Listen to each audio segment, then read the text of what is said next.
Very good morning Harish Kumar. Very good morning Mahendra Kumar Meena. Very good morning. हो गया सभी का?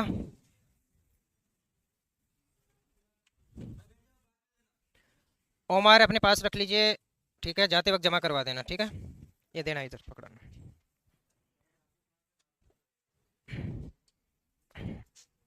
नगजी Ram, Jai Bhim. Mokhraj Yogi, very good morning. Sumer Bairwa, very good morning. तो चलिए बैठ जाइए। ध्यान देना, राजस्थान के भौतिक प्रदेश हमारा चल रहा था टॉपिक।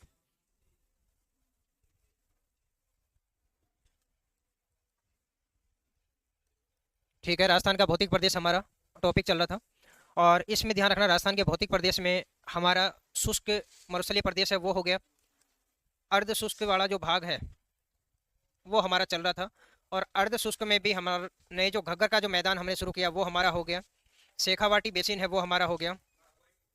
और नागौरी उच्च भूमि है वो हो गया है। थोड़ा सा पार्ट बचा है इसका। नागौरी उच्च भूमि का जो पार्ट है ये हमारा चल रहा था, थोड़ा सा इसमें हिस्सा बचा है। और एक हमारा गोडवाड़ बेसिन है वो बचा है।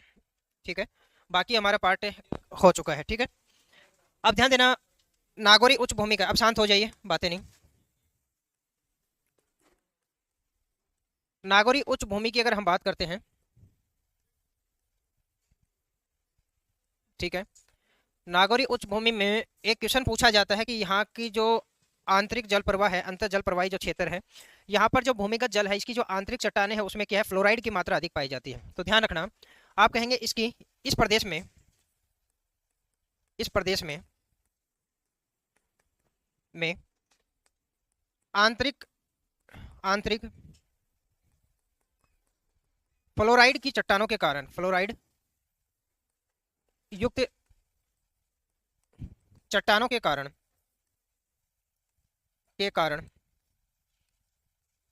यहाँ के जल में, यहाँ के भूमिगत जल में, आप कह सकते हो आंतरिक, यहाँ के भूमिगत जल में, साथ साथ लिखते रहिए, जल में इसकी मात्रा बढ़ जाती है, बढ़ जाती है। ठीक है, उसी में लिखेंगे, अतः यहाँ फ्लोरोसिस फ्लोरोसिस रोग, फ्लोरोसिस रोग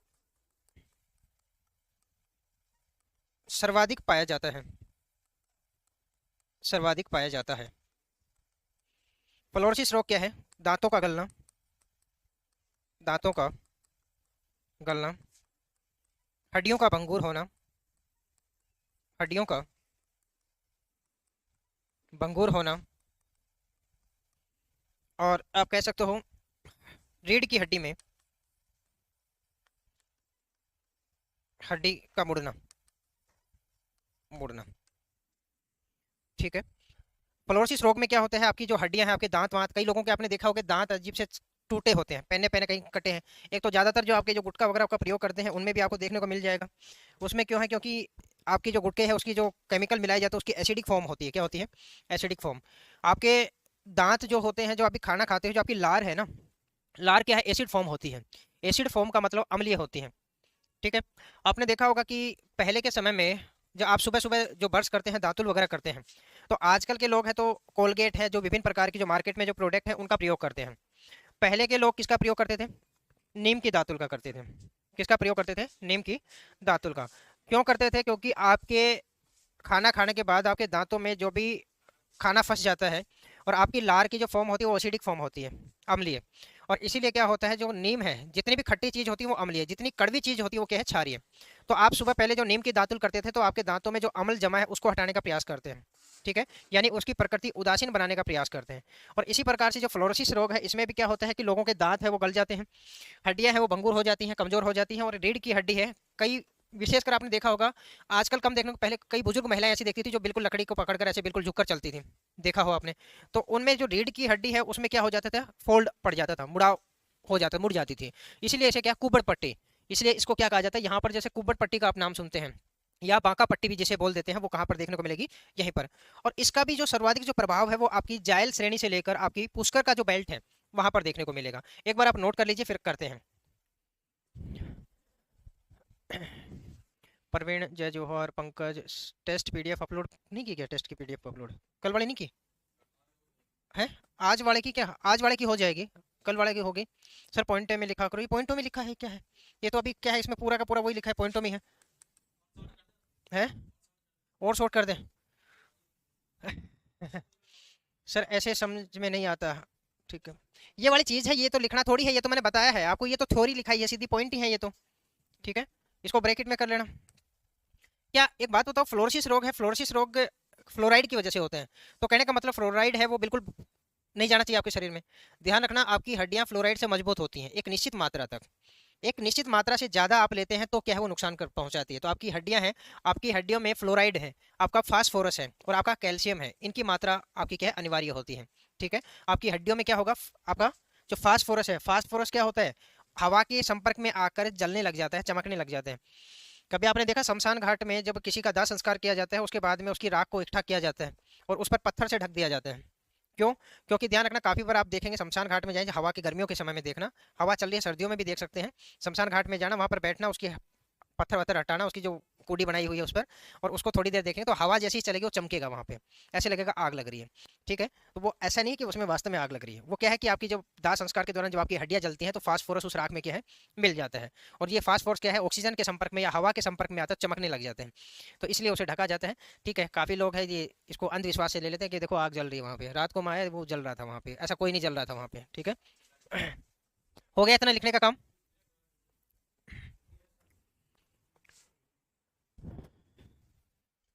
कितने भाइयों ने टेस्ट दिया भाई? दिया होगा 50 50 60 तो होंगे, कितने थे?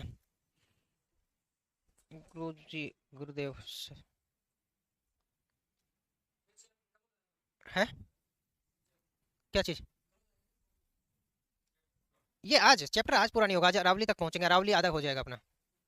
ठीक है, चलिए हो गया। उसी में आगे लिखें, इस क्षेत्र में, इस क्षेत्र में फ्लोरोसिस, फ्लोरोसिस प्रभावित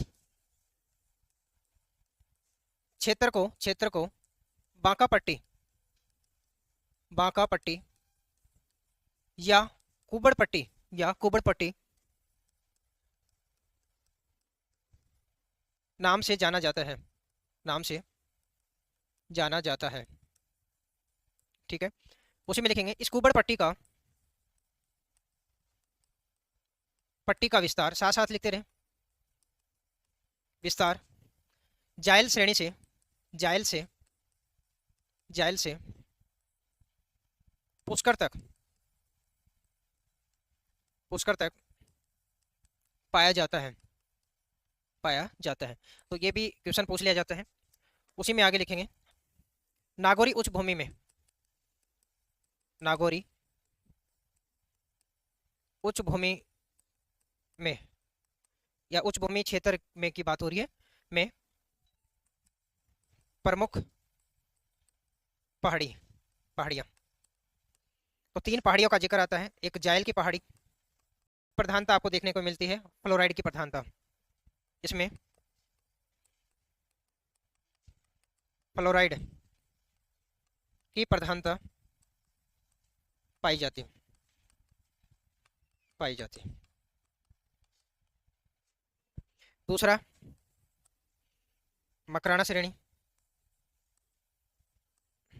मकराना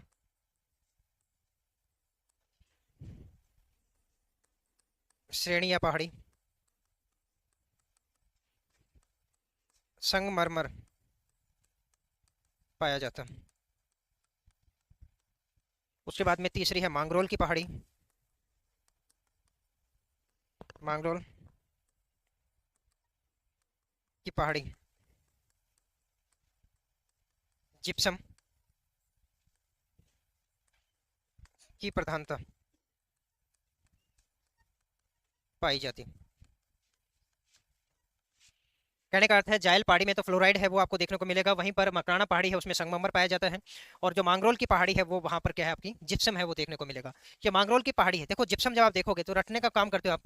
पहले क्वेश्चन आता था जिप्सम कहाँ पाई जाती, तो बीकानेर और आपका आपका नागौर का पार्ट आता था पहले ऑप्शन, बीकानेर नागौर में सबसे ज्यादा जिप्सम पाई जाती है आपके।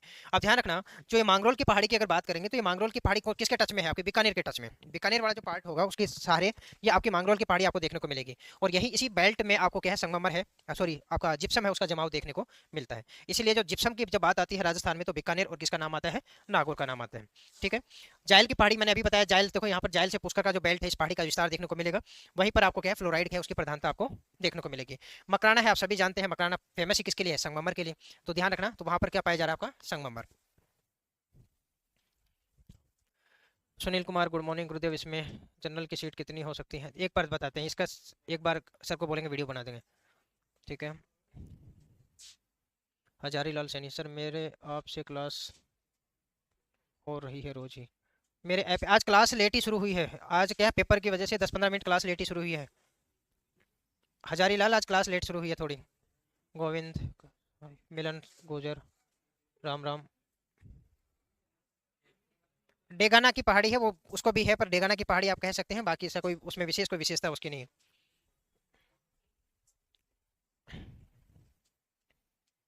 हो गया। यहाँ पर आपका जो नागौरी उच्च भूमि वाला जो पार्ट है वो समाप्त हुआ। अब हमें क्या देखना है, गोडवाड़ बेसिन को देखना है। गोडवाड़ बेसिन को ही हम क्या कहते हैं, लूणी नदी का बेसिन भी कहते हैं। और जहाँ पर बेसिन का नाम आता है तो हमने कहा जो मुख्य नदी है और उसकी सहायक नदी है, जहाँ जहाँ से पानी लेकर आती है वो क्या कहलाता है, बेसिन कहलाता है। ठीक है। और इसी लूणी नदी की बहुत सारी, जैसे इस तरह से जोजड़ी एकमात्र जो पश्चिमी रेगिस्तान से, या आप कहें कि इसके दाईं ओर से मिलने वाली नदी है। उधर से आप मीठड़ी, सूखड़ी, लीलड़ी, पता नहीं हजार प्रकार की जो आप जो नदियों के नाम सुनते हैं, ठीक है, वो पढ़ेंगे अपन, वो सारी की सारी कहाँ पर, वहाँ पर जब हम नदियाँ पढ़ेंगे, जवाई नदी है, मीठड़ी का मिलड़ी है, लीलड़ी है, ये सारी की सारी जो नदियाँ हैं वो वहाँ पर देखेंगे। ठीक है। अभी हमें देखना है कि इस क्षेत्र में जो है आपका गोडवाड़ बेसिन है, इसमें कौन कौन से जिले हैं वो शामिल होते हैं। साथ साथ में इसका रोही का मैदान, जैसे लास्ट टाइम जो पेपर में आया था उसमें नाम लिखा था रोही मैदान। ठीक है। रोही का मैदान कहाँ है, नेहड़ प्रदेश है, वो क्या है, नेहड़ प्रदेश के बारे में हमें क्या है देखना है। इस क्षेत्र में खारेपन का क्या है, जैसे नेहड़ पर की प्रदेश की अगर बात करेंगे तो वहाँ पर लवणता के पीछे का कारण क्या है उसको हमें देखना है। उसके अलावा इस क्षेत्र में आपके कुछ पहाड़ी क्षेत्र हैं, जैसे नाकोड़ा पर्वत है, 56 की पहाड़ियाँ हैं, ठीक है, सेंदड़ा की पहाड़ियाँ हैं, ठीक है, इनके बारे में हमें देखना है कि कौन सी कहाँ पाई जाती है और किसकी क्या विशेषता है, उसके बारे में हम देखेंगे। ये वाला पार्ट हो गया सबका, नोट डाउन हो गया पीछे सभी का। चलिए अभी आगे हेडिंग डालिए, गोडवाड़ बेसिन। मैप बनाने की आवश्यकता नहीं है, सभी को पता है गोडवाड़ बेसिन कहाँ है, गोडवाड़ बेसिन। ठीक है, पहले लिखने का काम कर लेते हैं, उसके बाद में समझ लेंगे। ठीक है। उसमें लिखना, नागौरी उच्च भूमि के दक्षिण में स्थित है। ठीक है। वहीं पर आगे लिखें, यह है लूणी नदी के बहाव क्षेत्र के अंतर्गत शामिल होता है, के अंतर्गत शामिल होता है, शामिल होता है। ठीक है। ठीक है। इसमें आप कह सकते हो लूणी बेसिन, लूणी बेसिन की जब हम बात करते हैं तो लूणी और उसकी सहायक नदी, लूणी एवं उसकी सहायक नदी शामिल होती है, नदी शामिल होती है। ठीक है। अब अगर आपसे पूछ लिया जाए इस क्षेत्र का ढाल किधर है, इस क्षेत्र का ढाल अगर पूछ लिया जाए तो आपको पता है, लूणी की अगर बात करते हैं तो आपको पता है कि भाई लूणी का है अजमेर के पास, सरस्वती और आपकी जो नाग पहाड़ी है उनसे निकलकर जो ये आगे आकर जो मिलती हैं आपस में जो, तो उसी के बाद में ये क्या कहलाती है आपकी लूणी। करेंगे जब नदियाँ पढ़ेंगे तो आपकी अरावली का जो अजमेर वाला जो पार्ट है आपका, ठीक है, उस अजमेर वाले पार्ट से ये निकलती है और निकल कर ये किस दिशा में बहती है, तो आप सभी को पता है, निकल कर ये यहाँ से बहेगी और ये ऐसे बहकर किधर आगे जाती है, नीचे की तरफ कच्छ के रण की तरफ चली जाती है। और आपको पता है दिशाओं की जब हमने बात की थी, दिशाओं की जब हमने बात की थी तो हमने कहा ये दिशाओं का पैटर्न है, ऊपर क्या है आपकी नॉर्थ है, नीचे क्या है साउथ, और इधर क्या है आपकी ईस्ट, और ये क्या है वेस्ट। ठीक है। और यहाँ पर अगर इस नदी का बहाव क्षेत्र की अगर बात करते हैं तो आप कहेंगे सर इस नदी का बहाव क्षेत्र ये है, देखो ऐसे, तो आप कह सकते हो इसका जो ढाल है इस क्षेत्र का, लूणी बेसिन का या आप कहें गोडवाड़ बेसिन का, तो किधर है, आप कहेंगे उत्तर पूर्व से दक्षिण पश्चिम दिशा में, किधर है, उत्तर पूर्व से दक्षिण पश्चिम दिशा में। कोई डाउट है इसमें किसी में, तो आप कहेंगे इसकी ढाल की अगर बात करेंगे तो आप कहेंगे उत्तर पूर्व से उत्तर पूर्व से दक्षिण पश्चिम दिशा में, दक्षिण पश्चिम दिशा में, ठीक है। 35,000 वर्ग किलोमीटर के आसपास इसका क्षेत्र बताया जाता है। कोई नहीं पूछेगा, कोई डाटा बढ़ाने की आवश्यकता नहीं है, ठीक है। उसके अलावा इसके विस्तार की अगर बात करें, इस क्षेत्र का विस्तार कहाँ पर है, तो प्रमुख रूप से आपका पाली का पार्ट शामिल होता है, ठीक है। पाली के बाद में आप कहेंगे सर इसमें दक्षिण पूर्वी जोधपुर, जोधपुर दक्षिणी पूर्वी जो जोधपुर का पार्ट है वो इसमें शामिल हो जाता है आपके। इसके अलावा आप कहेंगे दक्षिणी पूर्वी आपका जो एक बालोतरा पूरा शामिल हो जाएगा इसमें, बालोतरा है वो शामिल हो जाएगा। एक आप कहेंगे सर दक्षिणी पूर्वी इसमें बाड़मेर का जो पार्ट है, बाड़मेर वो शामिल हो जाता है। एक जालोर जिला है वो आपका इसमें क्या हो जाता है, शामिल हो जाता है। एक बार आप लिख लीजिए फिर क्या है कि भाई लवणी झील का पर कल खत्म हुए थे। हाँ, कल लवणी झील के बाद में नागौरी उच्च भूमि का थोड़ा सा पार्ट हमने लिखा है और उसके बाद में अभी गोडवाड़ बेसिन हम पढ़ रहे हैं। खुशीराम गुजर सर लाइव की पीडीएफ नहीं निकलती है, हम प्रिंट नहीं निकला सकते। देखो इसके बारे में खुशीराम, मेरे को ऐप के बारे में इस बारे में जानकारी नहीं है, आप ऑफिस में एक बार बात करके आप पता कर लेना। प्रिंट नहीं निकलती, प्रिंट नहीं निकलेगी भाई, ठीक है। सर जी जीके में 20 के 20 क्वेश्चन सही थे, बिल्कुल जीके में 20 के 20 क्वेश्चन सही हैं, बिल्कुल अच्छी बात है। एक बार सिलेबस पूरा हो जाएगा तो सारे में सारे सही होंगे। हाँ, मेरे को नहीं पता, सच में नहीं पता मेरे को। जैसे जैसे अपन आगे चलेंगे वैसे वैसे देखेंगे लास्ट में, ठीक है। अगर समय का अभाव रहा तो अपन क्लास करेंगे। अभी 12 बजे वाली क्लास आपकी खत्म होगी, मेरी 1 से 2 क्लास चलती है, एक क्या 12 से 1 क्लास होती है लाइव इस पे ऐप पे।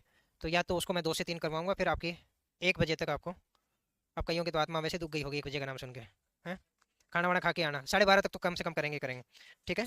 क्योंकि देखो समय ही बढ़ाएंगे, मैं नहीं चाहता कि भाई कोई फैक्ट काट कर और सीधा सा लिखवा के चला जाऊँ, ठीक है।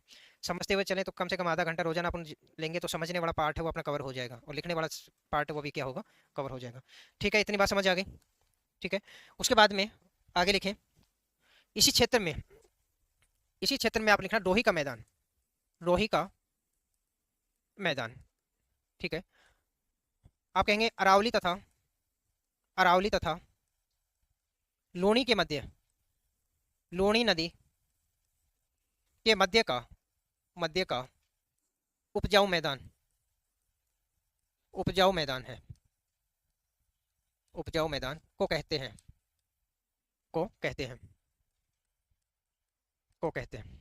अब ध्यान से देखना, आप सभी को पता है कि हमने कहा कि भाई ये क्या है आपकी अरावली, अरावली का विस्तार आप इस दिशा में से देखते हैं,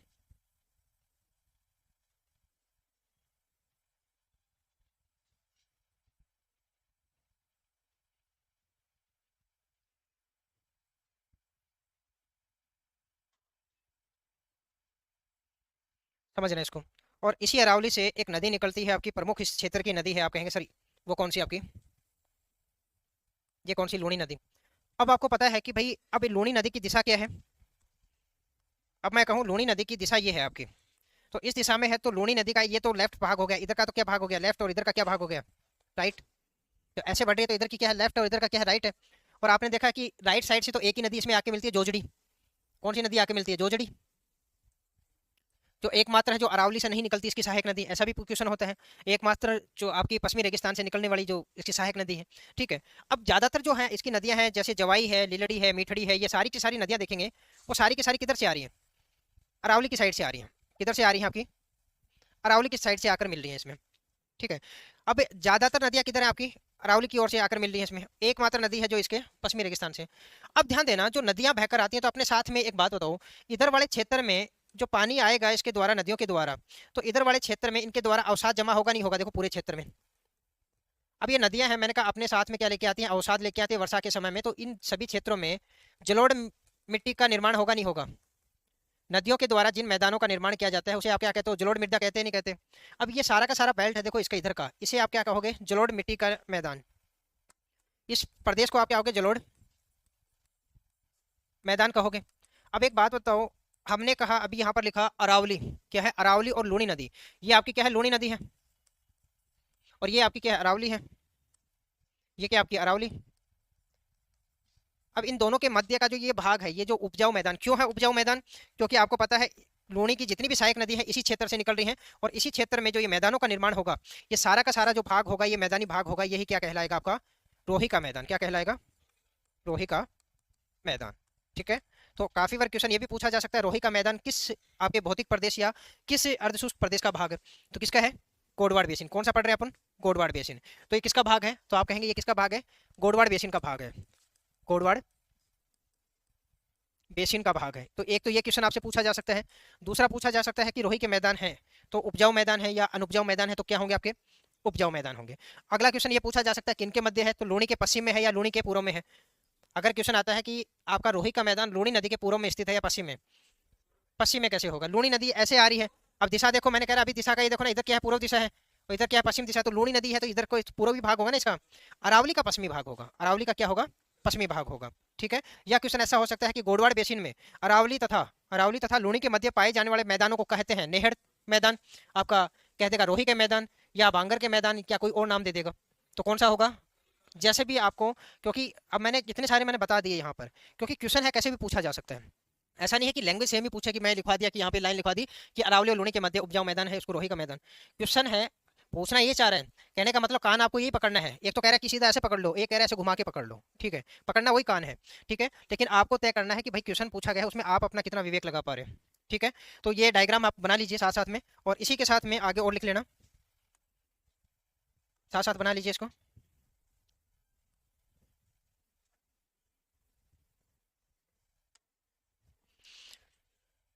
उसी में आगे लिखना, इस क्षेत्र की प्रमुख नदी कौन सी है, लूणी नदी। कौन सी है, लूणी नदी। ठीक है। इस क्षेत्र का प्रमुख बांध कौन सा है, जवाई बांध, जो मारवाड़ का अमृत सरोवर भी कहते हैं।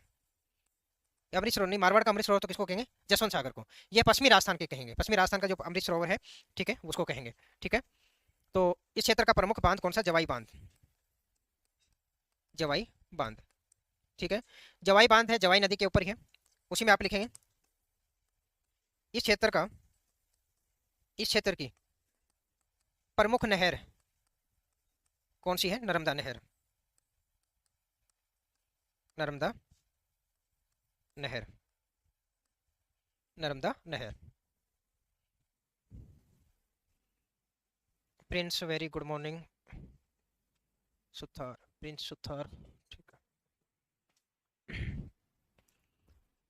जितेंद्र प्रजापत, नहीं सर, किसका नहीं कहा है आपने।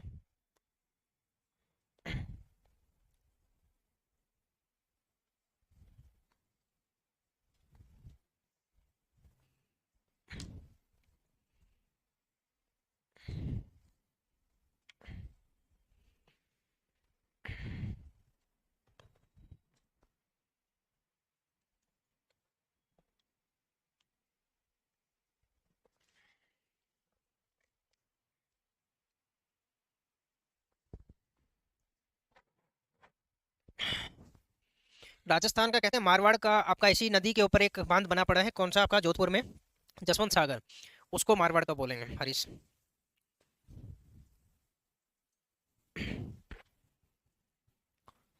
हो गया।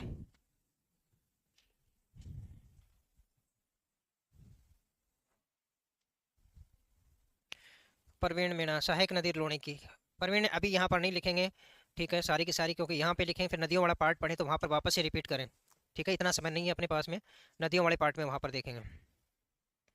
मोहित यादव, नाकोड़ा पर्वत भी बीच में है ना, मोहित अभी थोड़ा सा वेट कीजिए, नाकोड़ा पर्वत भी आएगा आपका। पाली में है, पाली में है राम कुमार। जवाई बांध कहाँ पर है, पाली में। हाँ, क्वेश्चन आया हुआ है क्या, हाँ तो आया हुआ है, करेंगे, बांध पढ़ेंगे। ये सारे के सारे जो अपन पढ़ेंगे ना, वहां पर नदियां पढ़ेंगे, वहां पर देखेंगे इनका विस्तार से, अभी नहीं देख रहे हैं इनको यहाँ पर।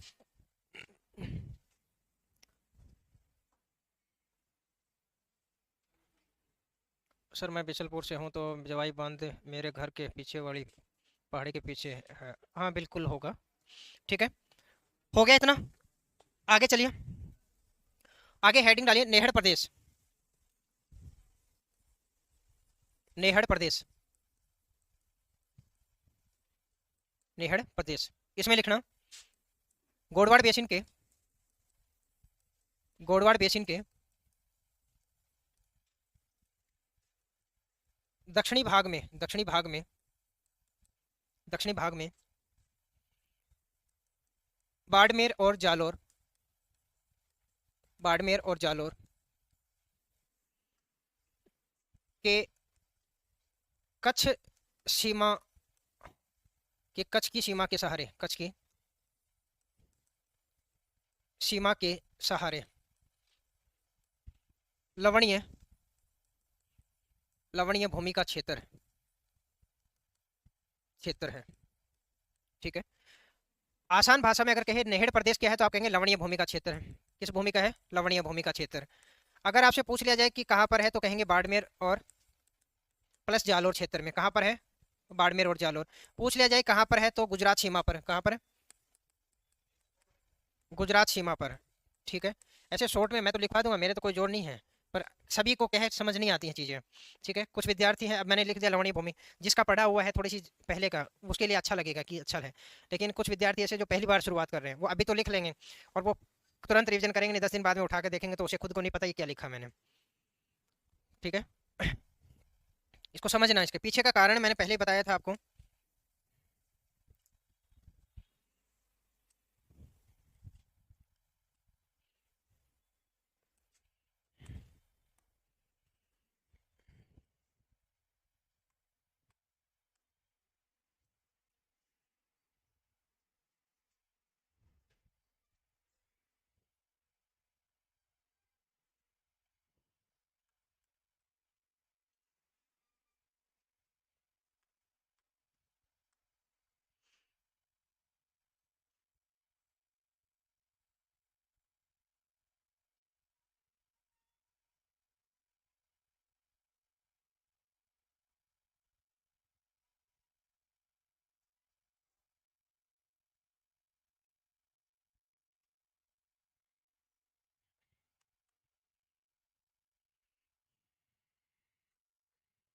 अब ध्यान देना,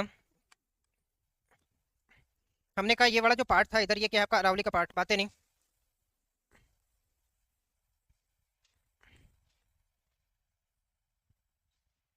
ये वाला पार्ट क्या है आपका अरावली का पार्ट। ठीक है,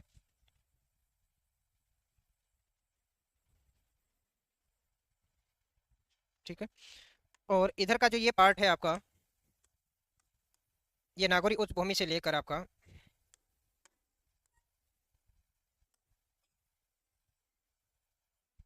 ये सारा का सारा पार्ट इधर वाला है, ये क्या है आपका गोडवाड़ बेसिन। ये क्या कहलाएगा आपका? Godwar basin, Godwar basin. और हमने कहा यहाँ से एक जो नदी निकल रही है प्रमुख नदी, वो कौन सी आपकी? यहाँ से आपकी लूणी नदी है, वो आपकी निकल रही है। और इस लूणी नदी के इधर का जो पार्ट था आपका, ये जो पार्ट है इसको आपने किस नाम से जाना? रोही का मैदान। ये वाला पार्ट क्या आपका? रोही का मैदान, रोही का मैदान। ठीक है, और इधर का जो ये आप कहेंगे सर ये बाड़मेर का पार्ट है आपका, ये जो बाड़मेर का जो पार्ट है। ठीक है, और इधर आपका ये जालोर का जो पार्ट है इधर का आगे तक का ये जो पार्ट है। ठीक है, ये आपका इधर ये क्या है आपका जिला पड़ेगा, ये कौन सा? बाड़मेर। ठीक है, इधर जो जिला पड़ेगा वो क्या है आपका? जालोर। आगे सिरोही पड़ जाएगा। ठीक है, ये बाड़मेर है और ये आपका क्या है? जालोर का पार्ट है। अब इसकी जो इधर का जो नीचे का जो पार्ट है, आप कहेंगे सर नीचे की तरफ कौन सा है? गुजरात लगता है। ये क्या है? हमने कल को याद होगा आपको, हमने देखा था ऐसे नीचे का पार्ट, और हमने कहा ये जो पार्ट है इधर का, ये क्या कहलाता है? इसका कच्छ का रण। ये जो पार्ट है गुजरात का, ये क्या है? कच्छ का रण। कल की क्लास याद आ रही है आपको? और ये लूणी नदी इसी कच्छ के रण में जाकर क्या है? विलुप्त हो जाती है। ये क्या आपका होगा? कच्छ का रण, कच्छ का रण। ठीक है, और इसमें कच्छ के रण के सहारे जो बाड़मेर और आपका जो जालोर का जो पार्ट होगा, ये जो पार्ट होगा इसके सहारे, इस कच्छ के रण के सहारे सारे ये जो पार्ट होगा आपका, इस सीमा के सारे सारे, इस क्षेत्र को आप क्या कहते हैं? नेहड़ प्रदेश के नाम से जानते हैं। इस क्षेत्र को आप किस नाम से जानेंगे? नेहड़ प्रदेश के नाम से। क्यों? क्योंकि यहाँ पर जो कच्छ का रण है, इसकी लवणता का जो प्रभाव है यहाँ पर देखने को मिलेगा। ये जो क्षेत्र आप देखेंगे यहाँ पर, ये क्या कहलाएगा आपका नेहड़ प्रदेश। ये क्या है आपका नेहड़ प्रदेश। और नीचे ये है आपका क्या है गुजरात। ये क्या है आपका गुजरात है। और ये गुजरात का कौन सा है कच्छ का रण है।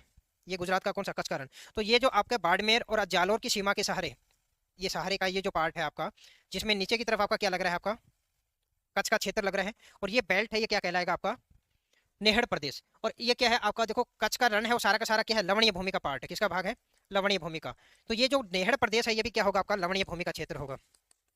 क्या होगा लवणीय भूमि का क्षेत्र आपको देखने को मिलेगा। तो यही क्या कहलाएगा आपका नेहड़ प्रदेश। क्वेश्चन अगर पूछा जाएगा तो आप पूछेगा कि भाई गुजरात की सीमा के सहारे जो राजस्थान के तटवर्ती इलाकों में, मतलब गुजरात की सीमा के तट, ये गुजरात की तटीय सीमा के जो इलाके के जो राज्य स्टेट हैं या स्टेट या डिस्ट्रिक्ट है, वहां पर लवणीय भूमि के जो क्षेत्र है उसे किस नाम से जाना जाता है। तो क्या होगा आपका नेहड़। या क्वेश्चन होगा कि भाई राजस्थान के नेहड़ प्रदेश में कौन से जिले शामिल होते हैं, तो आपका बाड़मेर और जालौर। ठीक है। या फिर पूछ लिया जाएगा कि भाई जो आपका गोडवाड़ बेसिन है, गोडवाड़ बेसिन का जो सब सर्वाधिक लवणीय जो पार्ट है, लवणीय भूमि का जो हिस्सा है उसे किस नाम से जाना जाता है, तो कौन सा नेहड़ प्रदेश होगा। ठीक है। क्यों होगा, क्योंकि मैंने पहले ही बताया था इधर से जो भी पवने आती हैं सागरीय पवने, कल की क्लास याद हो आपकी, इधर क्या है आपका अरब सागर है, इधर से क्या है आपका अरब सागर। और मैंने कहा अरब सागर से जो भी आपकी पवने चलती हैं वो लूणी बेस आपका कच्छ का जो रण है वहां से होकर जब आगे बढ़ती हैं तो नमक के जो पार्टिकल्स हैं उनको अपने साथ में लेती हैं और लेकर किधर बढ़ती हैं आगे की तरफ राजस्थान की ओर। और इस वाले जो बेल्ट में जैसे जैसे आगे आएंगे वैसे वैसे क्या है इसकी लवणता है वो बढ़ती जाएगी किधर कच्छ की रण की साइड में। और आपको पता है यही बालोतरा का जो पार्ट होगा वहीं आदि तक, तो ये इससे पहले तो ये नदी क्या है आपकी लूणी नदी, मीठी नदी। यहाँ पहले तो क्या है इसका पानी मीठा है, और जैसे ही बालोतरा में पहुंचती है इसका पानी क्या हो गया खारा। क्यों हो गया खारा, क्योंकि देखो कच्छ के रण के इधर से जो नमक है उसका जमाव बढ़ते जाता है, और जैसे जैसे इसका जमाव आगे की तरफ बढ़ता है तो बालोतरा की जो बेल्ट है वहां तक इसका नमक का जो लवणीय भूमि है उसकी प्रधानता आपको देखने को मिलेगी। और इसलिए जो नदी नाले हैं उनके द्वारा ये नमक इसमें आकर क्या हो जाते हैं शामिल हो जाता है। और इसीलिए इस लूणी नदी का जो पानी है पहले एक मीठा होता है लेकिन बालोतरा के बाद इसका क्या हो जाता है खारा हो जाता है। ठीक है। उसके पीछे का कारण है एक नोट डाल के आप लिख लीजिए साथ ही में, गोडवाड़ बेसिन के, उसी में लिख लेना, मैं लिखवा दे रहा हूँ। गोडवाड़ बेसिन के, गोडवाड़ बेसिन के दक्षिणी भाग में, दक्षिणी भाग में लवणता की मात्रा, लवणता की मात्रा बढ़ती जाती है। दक्षिणी भाग में लवणता की मात्रा बढ़ जाती है। इसी का उदाहरण है, इसी का उदाहरण है कि लूणी नदी, लूणी नदी बालोतरा तक जाते जाते या पहुंचते पहुंचते खारी हो जाती है, खारी हो जाती है। उसके पीछे का भी कारण क्या है, क्योंकि ऊपर से चलेगी और बालोतरा तक जैसे जैसे पहुंचेगी वैसे इसमें लवणता की मात्रा क्या है बढ़ती जाएगी, और इसी में क्या है आगे जाके क्या हो जाएगी खारी हो जाएगी। ये डायग्राम अगर किसी को बनाना है तो ये बड़ा फॉर्मेट है, आप बना लेंगे ऐसे। ये आपकी अरावली है, ये इधर वाला जो बेल्ट है आपका नेहड़ प्रदेश कर देना। इधर का जो बेल्ट है इसको आप क्या कर देंगे नेहड़ प्रदेश, और ये नदी ऐसे दिखा देंगे, इसको क्या है रोही का मैदान कह देंगे, और ये क्या हो जाएगा आपका नेहड़ प्रदेश हो जाएगा। इस प्रकार से शॉर्ट में डायग्राम बना सकते हैं, ऐसा नहीं बन रहा है तो आपसे। सरजीत सर मैप में समझाओ, समझा दिया सरजीत, अभी भी मैप में समझना है क्या, समझ गए।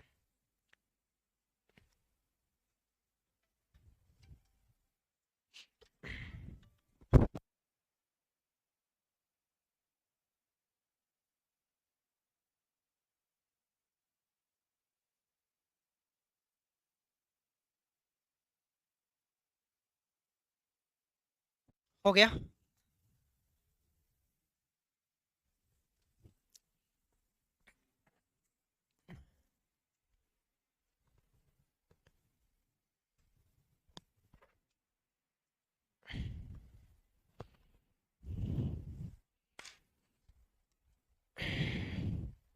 सर सबसे पुरानी नदी कौन सी है। नदियों का क्रम कालखंड नहीं निर्धारण होता, चट्टानों के आधार पर नदियों को आप कैसे कहते हैं। जल का आप आयु निर्धारण नहीं कर सकते हैं जल का। ठीक है। तो उस आधार पे आप, वैसे क्या है कि सबसे पुरानी नदियों में अगर हम देखते हैं तो घग्गर नदी अपनी सरस्वती नदी है जो प्राचीन समय में जो हम जिक्र सुनते हैं, सिंधु सभ्यता में। लेकिन वो जिक्र हम सुनते हैं, इसका मतलब ये नहीं है कि वही सबसे प्राचीन है, क्योंकि सबसे प्राचीनतम नदी का उल्लेख अगर हम देखते हैं, कब देखते हैं? घाघरा नदी, जिसको उस समय में जब आपकी कालीबंगा सभ्यता वगैरह जब आपने देखी थी तो वहां पर इसका जिक्र आता है। उसके अलावा जैसे आहड़ सभ्यता है वो भी, लेकिन उस समय सभी नदियों का उल्लेख नहीं है। वहां पर जहाँ पर सभ्यताएं थी उन नदियों का उल्लेख आपको देखने को मिलेगा। इसका मतलब ये नहीं है कि वही सबसे प्राचीन है।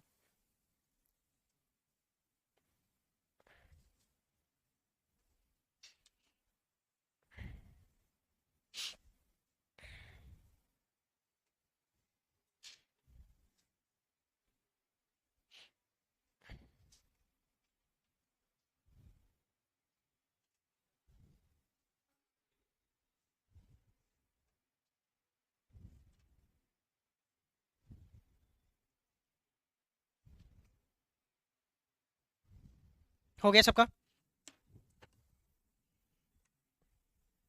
हो गया सबका? जल्दी लिखो।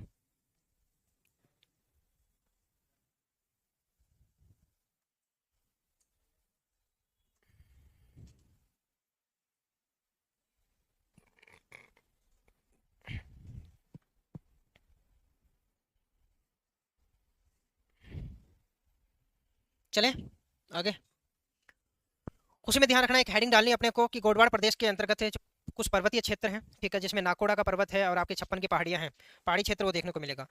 छप्पन की पहाड़ियों में ही एक आपने नाम सुना होगा, पीपलूद। पीपलूद का काफी बार क्वेश्चन आता है कि पश्चिमी रेगिस्तान का जो माउंट आबू है वो किसे कहा जाता है, या राजस्थान का मिनी माउंट आबू है वो किसे कहा जाता है? तो किसे कहा जाता है? पीपलूद को कहा जाता है। और ये पीपलूद है, ये छप्पन की पहाड़ियां हैं, छप्पन की पहाड़ियों में ही क्या है, स्थित है, ठीक है। और बातें नहीं, ठीक है, छप्पन की पहाड़ियों में स्थित है। और ये इसे क्यों कहा जाता है? क्योंकि जैसे हम कहते हैं कि राजस्थान में सर्वाधिक वर्षा वाला स्थान कौन सा? माउंट आबू। और ऐसे ही पश्चिमी रेगिस्तानी भाग है जो अपना पश्चिमी अरावली के पश्चिम का भाग है, वहां पर अगर सर्वाधिक वर्षा अगर किसी क्षेत्र विशेष में होती है तो कहाँ पर? इसी पीपलूद में होती है। इसलिए हम क्या करते हैं, माउंट आबू से इसकी क्या करते हैं, तुलना। और यहीं पर आपका हल्देश्वर महादेव मंदिर है वो भी स्थित है, ठीक है। तो उसी के बारे में एक बार लिख लेते हैं, पहले हेडिंग डालिए, छप्पन की पहाड़ियां। छप्पन की पहाड़ियां, पहली बात तो है कहाँ पर? पहले अगर जिक्र आता था तो हम कहते थे कहाँ पर है, बाड़मेर में, ठीक है। अब ये किस में शामिल हो गया? बालोतरा में। तो ध्यान रखना। अब बेचारा मैं तो समझ नहीं आ रहा कि बाड़मेर को बाड़मेर में दिया क्या है इन्होंने, ये कहाँ पर है? बालोतरा में। ध्यान रखना, पहले बाड़मेर में आप क्या क्या पढ़ते थे? सिवाना का किला। अब वो सिवाना का किला कहाँ पे आ गया? बालोतरा में। पचपदरा पहले कहाँ पढ़ते थे? बाड़मेर। पचपदरा कहाँ आ गई? बालोतरा में। छप्पन की पहाड़ियाँ आप पढ़ते हो, पहले कहाँ आती थी? आपके बाड़मेर। अब कहाँ आ गई? बालोतरा में। पीपलूद कहाँ पढ़ते थे पहले? बाड़मेर। अब कहाँ पढ़ोगे? बालोतरा में। नाकोड़ा पर्वत पहले कहाँ पढ़ते थे? बाड़मेर। अब कहाँ पढ़ोगे? बालोतरा। तो मेरे तो समझ नहीं आ रहा कि बाड़मेर में छोड़ा क्या है, सारे के सारे हैं, सारी की सारी चीजें तो बालोतरा में डाल दी इन्होंने थोड़ी। तो कहने का मतलब है ये छप्पन की पहाड़ियां कहाँ है? बालोतरा में, ठीक है। तो इसमें कहेंगे यहाँ पर कि बालोतरा में स्थित छप्पन पहाड़ियों का समूह है, छप्पन पहाड़ियों का समूह है, ठीक है। उसी में लिखे इन पहाड़ियों का विस्तार, इन पहाड़ियों का विस्तार,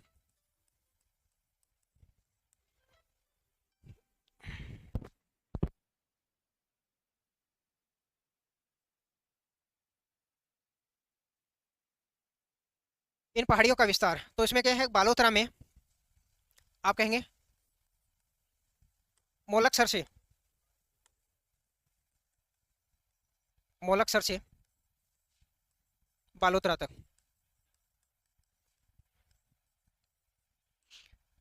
कहने का अर्थ है कि भाई एक क्षेत्र विशेष है, आप कहेंगे कि भाई एक क्षेत्र है आपका, इसको आपने मान लिया मोलकसर,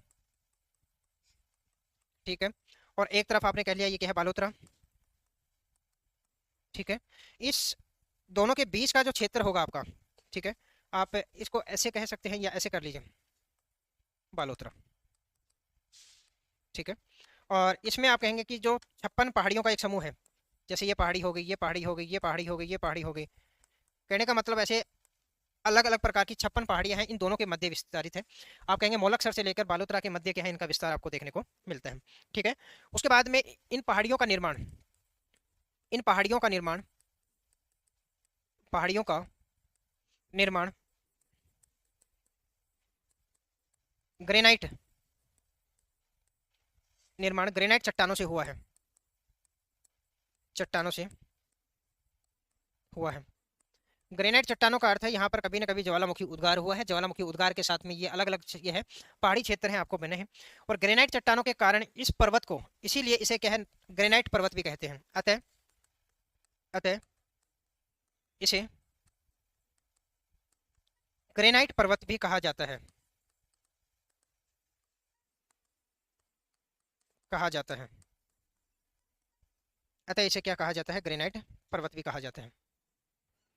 क्या कहा जाएगा, ग्रेनाइट पर्वत।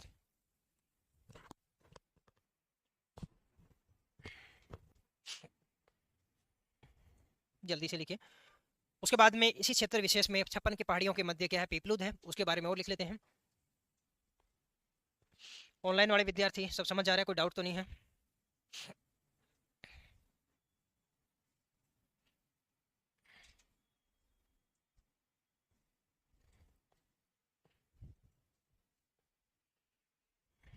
अगर आपको 56 का मैदान पूछ ले तो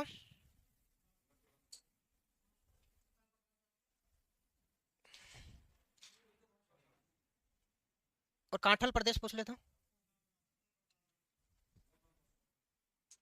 कांठल किसे कहते हैं? माही नदी के जो निकटवर्ती जो भाग होता है, पास का भाग होता है, उसे क्या कहते हैं, कांठल। और ये मुख्यतः कहाँ पे, प्रतापगढ़ और बांसवाड़ा के में। ठीक है, और ध्यान रखना, इसी में नोट डाल के लिख लो, कंफ्यूजन नहीं हो आपको।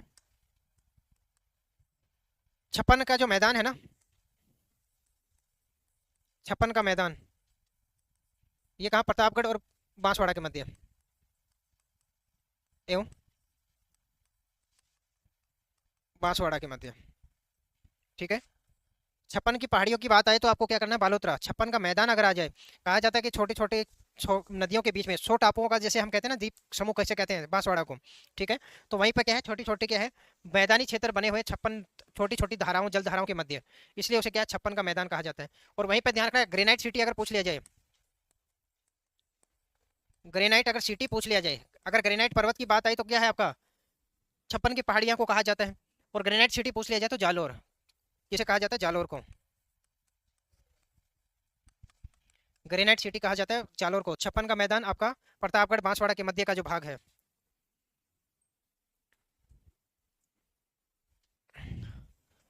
सर आपको कितना टाइम हुआ पढ़ाते हुए? कोई ज़्यादा समय नहीं हुआ है, शुरुआत है। साल, 1.5 साल, 2 साल के आसपास।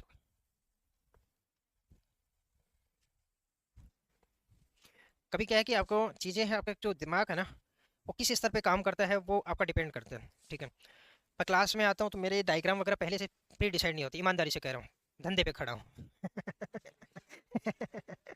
मतलब यही है भाई, रोजी रोटी का है।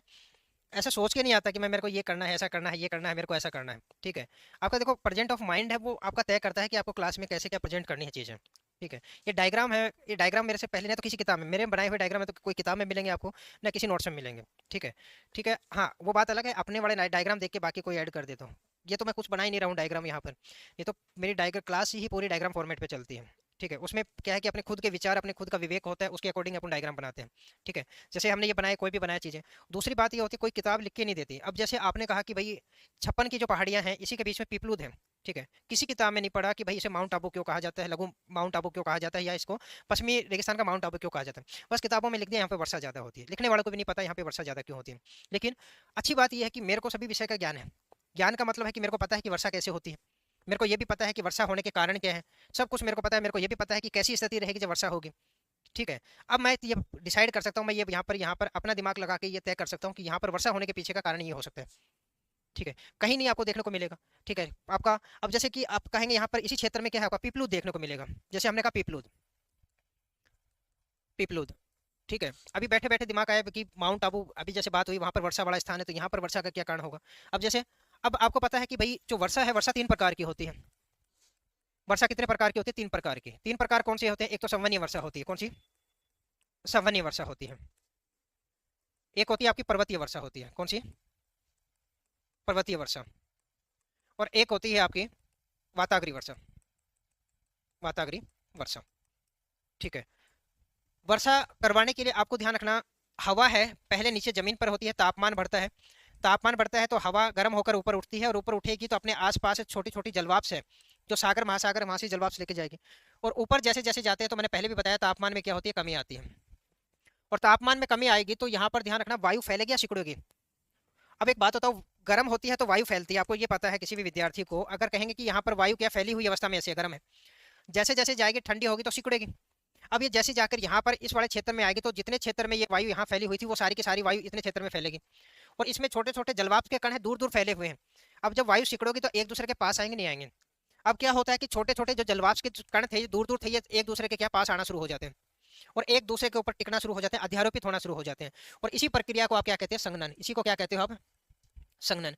और जितना ज्यादा संघनन होगा, छोटी छोटी जलवाष्प की बूंदें आपस में मिलेंगी, चिपकती रहेंगी और फिर किसका रूप धारण करेंगे, बूंद का रूप धारण करेंगे। और वही बूंद है फिर गुरुत्वाकर्षण बल के साथ में कहाँ पे आएगी, जमीन पे आएगी। तो एक बात तय है कि जब तक हवा है जो आपकी वायु है ऊपर नहीं जाएगी तब तक आप वर्षा नहीं करवा सकते। पहले वायु को, गर्म हवा को आपको वायु को ऊपर भेजना पड़ेगा। अब इसमें क्या है, संवहनीय वर्षा में क्या है, तापमान बढ़ा, अचानक से हवा ऊपर उठी, बादल बने, और बादल बनने के बाद में जो वर्षा होगी वो क्या है, संवहनीय वर्षा। पर्वतीय वर्षा में क्या है कि भाई आपका ये पर्वत है, इधर से पवन आ रही है आपकी, अब पवन आएगी इस पर्वत से टकराएगी तो ऐसा तो है नहीं कि चीर के आगे निकल जाएगी। इस पर्वत के ढाल के सहारे सहारे क्या होगी, ऊपर उठेगी। क्या होगी, ऊपर उठेगी। और जैसे जैसे ऊपर जाएगी तो यहाँ पर इस वाले भाग में जिस साइड से आई है यहाँ पर क्या बनेंगे, बादल, और इस वाले भाग में क्या होगा, वर्षा। और इधर के भाग में क्या वर्षा होगी, आपको पता है वृष्टि छाया प्रदेश। आपने एक हम पढ़ते हैं कि भाई पश्चिमी रेगिस्तान के पीछे होने का कारण, हम कहते हैं पश्चिमी रेगिस्तान है, मरुस्थल के होने के पीछे का कारण, एक कारण आप क्या पढ़ते हो, अरावली का वृष्टि छाया प्रदेश। अरावली का वृष्टि छाया प्रदेश होना, छाया प्रदेश प्रदेश होना। पश्चिमी रेगिस्तान का बनने का एक कारण क्या है, अरावली का वृष्टि छाया प्रदेश के, मतलब अरावली के पीछे वृष्टि छाया प्रदेश। वृष्टि छाया प्रदेश का मतलब है कि एक पर्वत है जिस साइड से हवा आ रही है, जिस तरफ से हवा आएगी उधर तो क्या होगी, वर्षा। और उसके पीछे वाला जो भाग है उसमें वर्षा नहीं होगी। अब बस आपने पढ़ लिया, कभी जानने का प्रयास किया ऐसा होता क्यों है, कभी जानने का प्रयास किया, वृष्टि छाया प्रदेश। ध्यान से देखना, अब आप कहते हो ये अरावली है, ये अरावली है, तो आपकी जो बंगाल की खाड़ी की शाखा है वो तो आप कहते हो कि सर इसके लंबवत चलेगी, इसके समानांतर चलेगी ऐसे टकराकर। और मैंने कहा जब तक पवन है टकराकर ऊपर नहीं जाएगी तब तक वर्षा नहीं करवा सकते। अब आप कहोगे कि सर इस अरावली के दोनों तरफ से जो अरब सागर की जो आपकी मानसून की शाखा है इसके साथ साथ क्या होगी, आगे निकल गई, तो ऊपर उठी नहीं, और ऊपर नहीं उठी तो वर्षा नहीं करवाई। उसके बाद में आप कहते हो सर एक इधर से एक शाखा और आती है, कौन सी, हम मानसून पढ़ेंगे वहां पर देखेंगे विस्तार से। एक इधर से आप कहेंगे सर शाखा आती है, कौन सी, आपकी बंगाल की खाड़ी की शाखा। कौन सी आती है, बंगाल की खाड़ी की शाखा, जो कहाँ पर है, आपके झालावाड़ से होकर प्रवेश करती है और आगे आके किसे टकराती है, आपकी अरावली से। और अरावली के इधर का भाग है सारा का सारा, ये अरावली के इधर का भाग है, ये क्या पूर्वी राजस्थान, क्या है पूर्वी राजस्थान। अब पूर्वी राजस्थान में तो क्या होगा, अब ये हवा की दिशा, अब समझना, मैंने कहा देखो ये है, ये पर्वत है, ये अरावली मान लो। अब इधर से आपकी क्या हुई, ये बंगाल की खाड़ी की शाखा से क्या आई, मैं कह रहा हूँ ये क्या है, बंगाल की खाड़ी की क्या है शाखा, ये क्या है, बंगाल की खाड़ी की शाखा। अब ये आर्द्रता लेके आ रही है अपने साथ में, क्या लेके आ रही है, आर्द्रता यानी नमी लेके आ रही है। इससे अरावली से टकराएगी, टकराकर ये क्या होगी, ऊपर उठेगी। और ऊपर उठेगी तो ऊपर जाएंगे तो तापमान में क्या आएगी, कमी आएगी। और तापमान में कमी आएगी तो इस वाले भाग में, यहाँ पर इधर वाले जो राजस्थान का जो पूर्वी भाग है यहाँ पर क्या बनेंगे, बादल बनेंगे। राजस्थान का ये क्या है, पूर्वी भाग है, और यहाँ पर बादल बनेंगे तो इधर क्या होगी, वर्षा होगी। इधर क्या होगी, वर्षा होगी, होगी। अब ध्यान रखना, अब ये बंगाल की खाड़ी की शाखा की जो ये है ना पवने हैं, अब ये कहाँ पहुंची, आप कहेंगे सर ये ऊपर उठकर यहाँ पहुंची और ये अरावली के टॉप वाले भाग पर पहुंची। यहाँ पर हमने कहा यहाँ पर तापमान ज्यादा था तो ये गर्म हुई, यहाँ पर ऊपर पहुंचते पहुंचते तापमान में कमी हुई, और तापमान में कमी होगी तो यहाँ पर आकर ये हवा है ठंडी होगी या गर्म होगी, ठंडी होगी। और ठंडी होने के बाद में हवा भारी होगी या हल्की होगी, भारी होगी। अब भारी होने के कारण ये क्या करती है, अरावली के दूसरे ढाल पकड़ती है। अब ये क्या करेगी, भारी होने के कारण ये भारी होकर ये अरावली के दूसरे ढाल में नीचे उतरना शुरू करती है। अब ऊपर तो तापमान क्या था, कम था, और नीचे जब आएंगे तो ऊंचाई के साथ जब नीचे की तरफ आएंगे तो तापमान में वृद्धि होगी या कमी होगी, वृद्धि होगी। और तापमान में जब वृद्धि होगी तो जलवाष्प की बूंदें पास पास आएंगी, दूर दूर जाएंगी। वायु गर्म होगी तो फैलेगी, और जो जलवाष्प की छोटी छोटी बूंदें हैं वो क्या होगी, जैसे जैसे वो हवा है अरब सागर की, जो आपकी बंगाल की खाड़ी की शाखा की जो पवने हैं जो अपने साथ आर्द्रता लेके आई, थोड़ी बहुत इसमें आर्द्रता बची है, तो जैसे जैसे नीचे आएंगी तो वो जलवाष्प की बूंदें जैसे जैसे वायु गर्म होगी दूर दूर भग जाएंगी। अब दूर दूर भग जाएंगी तो संघनन होगा क्या, संघनन नहीं होगा। और जब संघनन नहीं होगा, इधर वायु गर्म होगी, क्या होगी, वायु गर्म होगी, और गर्म होगी तो यहाँ पर संघनन नहीं होगा, और संघनन नहीं होगा तो वर्षा भी क्या होगी, नहीं होगी। और इसीलिए कहा जाता है कि अरावली के पश्चिम में वृष्टि छाया प्रदेश है। तो उसका वृष्टि छाया प्रदेश बनने का कारण क्या है, यही कारण है। इसलिए आप देखेंगे राजस्थान के पूर्वी राजस्थान में अच्छी खासी वर्षा होती है और पश्चिमी राजस्थान में वर्षा नहीं होती, होती भी है तो बहुत कम होती है। तो वहीं पर ध्यान रखना, जो पर्वतीय वर्षा वो इसी प्रकार की है, इधर टकराएगी, वहां पर वर्षा होगी। वाताग्री वर्षा है, एक तरफ से ठंडी हवा आती है जो आपकी मावट होती है ना, वहां पर पड़ेंगे। एक तरफ से ठंडी पवन आती है और दूसरी तरफ से क्या आती है आपकी गर्म पवन, और ये दोनों टकराती हैं तो गर्म पवन ऊपर उठती है और जाकर बादल बनाती है। ये अभी यहाँ पर नहीं देखेंगे। जो मावट है वाताग्री वर्षा, ठीक है, वो यहाँ पर देखने को मिलेगी। अब ध्यान देना, अभी हमने कहा पीपलूद का जिक्र किया, हमने किसका जिक्र किया? पीपलूद का। ध्यान से देखें, आगे वाले पेज पे ले लेते हैं। अब हमने कहा कि भाई पीपलूद की अगर बात करें तो ये 56 की पहाड़ियां हैं। मैं डायग्राम में ही समझाता हूँ। पहले हेडिंग डाल लीजिए, पहले लिख लीजिए, फिर उसके बाद में लिखेंगे। हेडिंग डाले पीपलूद, पीपलूद, हेडिंग डालिए पीपलूद। हाँ, पीपलूद। नहीं समझ रहे क्या? दोबारा लिख देता हूँ, पीपलूद।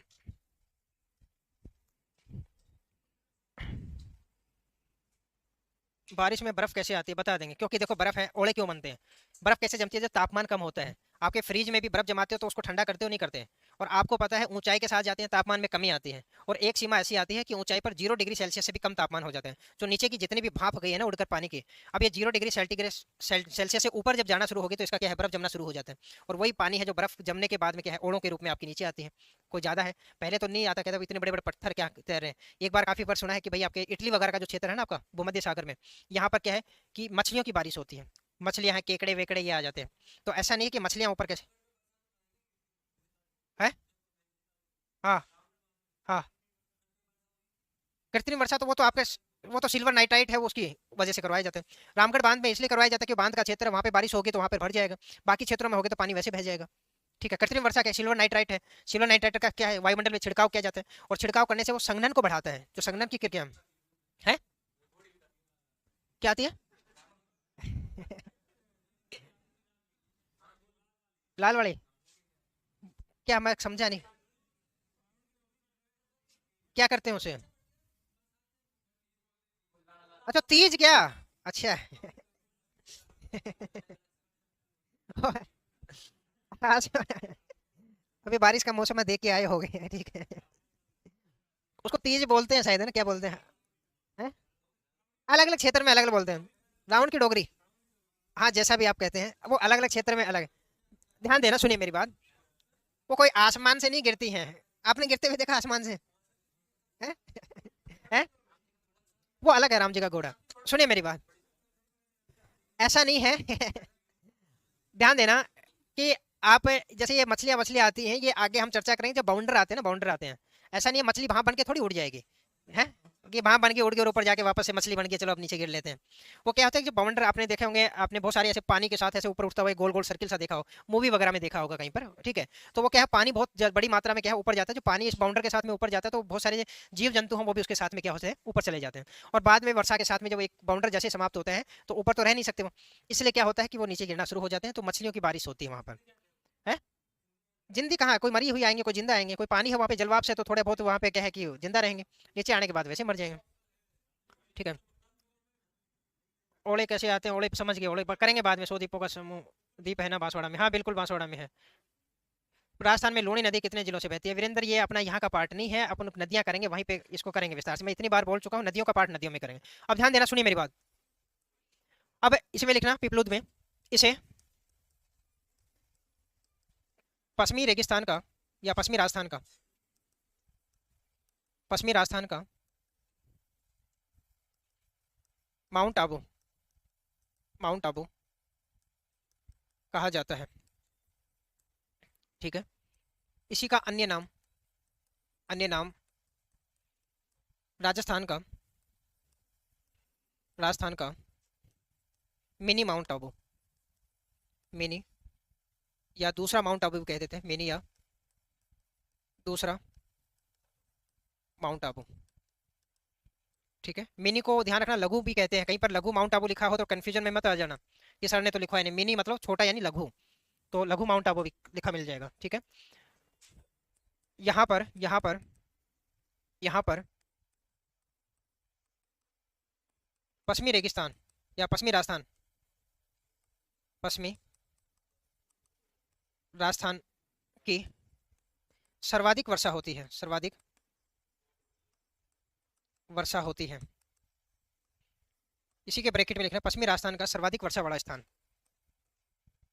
पश्चिमी राजस्थान का, राजस्थान का सर्वाधिक वर्षा वाला, सर्वाधिक वर्षा वाला स्थान, सर्वाधिक वर्षा वाला स्थान है। ठीक है, उसी में लिखना यह है छप्पन की पहाड़ी, छप्पन की पहाड़ी क्षेत्र में, पहाड़ी क्षेत्र में स्थित है।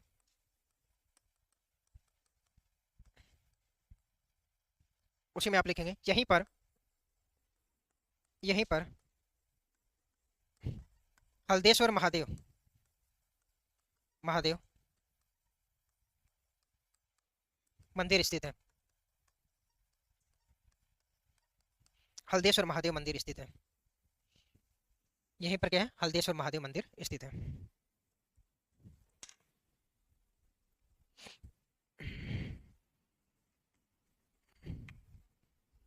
क्या बालोतरा में वो होगा ना, बालोतरा पर में कर लो, बालोतरा कंफ्यूजन हो रहा है तो बालोतरा, क्योंकि हमने छप्पन की पहाड़ियाँ कहाँ पड़ी हैं, बालोतरा में, तो ये भी कहाँ पर, हमने कहा छप्पन की पहाड़ियाँ क्षेत्र में स्थित है, तो ये भी कहाँ पे होगा, बालोतरा में।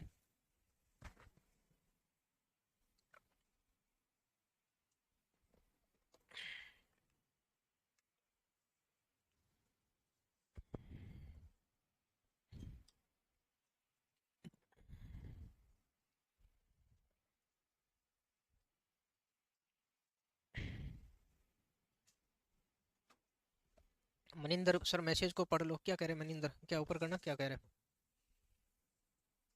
क्या भेजा मनिंदर, नीचे नीचे, क्या नीचे, नीचे वैसे नीचे। गुड मॉर्निंग मनिंदर, आगे क्या लिखा है सर, सिटीज कॉलेज जो झालावाड़, कहाँ पर कॉलेज झालावाड़, कहाँ पर, समझा नहीं मैं क्या पूछना चाह रहे हैं। पूरे दिन में आपकी कितनी क्लासें होती हैं भाई? तो कैलकुलेशन करोगे क्या बैठ के? कि भाई कैसे क्या है?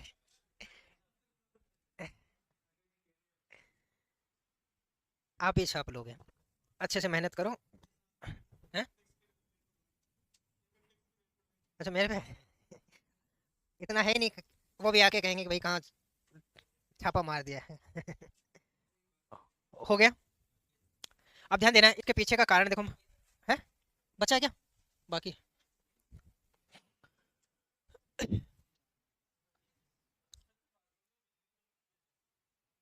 बता दे,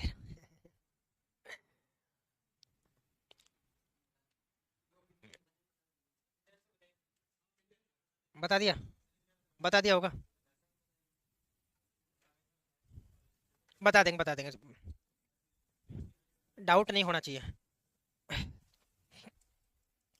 आपको, ये बता देंगे तो कोई पीछे से आवाज आएगी, सर बिजली गिरती क्यों है? हैं? हो गए तो ध्यान देना क्या होता है, देखो आप बादल आप जो आसमान में देखते हैं ना, तो ये बादल आपको तो एक जैसे दिखते हैं, बादल भी अलग अलग प्रकार के होते हैं। सबसे ऊपर जो बादल पाए जाते हैं वो साइरस बादल पाए जाते हैं, उसके बाद में एल्टो बादल पाए जाते हैं, और सबसे नीचे निम्बो बादल पाए जाते हैं। ठीक है, उसको भी आपका स्टेटस और एक आपका है कोलंबस बादल, उसको भी दो भागों में अलग अलग बांटते हैं। जो आपको परतदार जो मिलते हैं उसको स्टेटस बोला जाता है, और जो आपको रूई की तरह से दिखाई देते हैं ना, वो क्या होते हैं, आपके कोलंबस बादल होते हैं। उसमें भी जो वर्षा करवाते हैं, सारे बादल नहीं करवाते, निम्बो बादल होते हैं वो वर्षा करवाते हैं। उसमें भी निम्बो कोलंबस बादल होते हैं, वो सर्वाधिक वर्षा करवाते हैं। ठीक है, और उसका जो आकार आप देखेंगे काफी बड़े, ऐसे जो ऐसे वाले जो बादल आप देखते हैं। ठीक है, अब ये बादल है, ये ऐसा नहीं है कि बहुत लंबी दूरी तक, ये क्या है कि इसमें भी क्या है, काफी ऊंचाई तक ऐसे पाया जाता है बादल भी। अब बादल में क्या होता है, इसमें जो पवनें आपकी गई हैं, तो इसमें भी क्या है, एक संवहनीय धाराएं चलना शुरू हो जाती हैं। नीचे इनका तापमान क्या होता है, ज्यादा होता है, और ऊपर इनका तापमान क्या होता है, कम होता है। ठीक है, अब नीचे से ये तापमान जब इनका ज्यादा होता है, तो इसमें संवहनीय धाराएं, इसकी जो हवा है इसके अंदर भी जलवाष्प से है, वो क्या होती है, ऐसे ऊपर उठती है, गर्म होकर ऊपर उठेगी, यहाँ पे जाके क्या होगी, ठंडी होगी, और ठंडी होकर वापस ये नीचे आएगी, वापस ये गर्म होगी, और ये सर्किल ऐसे ही चलता रहता है पूरा। ठीक है, और इससे क्या होता है, जो वायु होता है, वायु में क्या होता है, घर्षण पैदा होता है, वायु में क्या होगा, घर्षण पैदा होता है, और घर्षण पैदा होने से इसमें क्या है, आवेश बनते हैं, क्या बनते हैं, आवेश बनते हैं। ठीक है, इसी घर्षण से इसमें क्या होंगे, आवेश बनेंगे। और ध्यान रखना, जो ऊपर की तरफ जो आवेश बनते हैं वो क्या है, आपके धनात्मक आवेश, क्या बनेंगे, धनात्मक आवेश। ठीक है, और नीचे की तरफ जो आपके जो है वो क्या है, ऋणात्मक आवेश। और काफी बार क्या होता है कि भाई इसमें भी आपने देखा होगा, कुर्सी पर बैठाकर आपने बचपन में कपड़ा मारा होगा प्लास्टिक की कुर्सी, फिर अंगुली टच करते हैं तो क्या करते हैं, करंट आते हैं।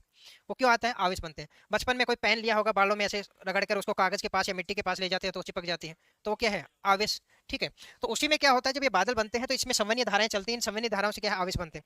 काफी बार क्या होता है, ये जो बीच में जो आवेश बने हैं एक दूसरे से क्या टकरा जाते हैं।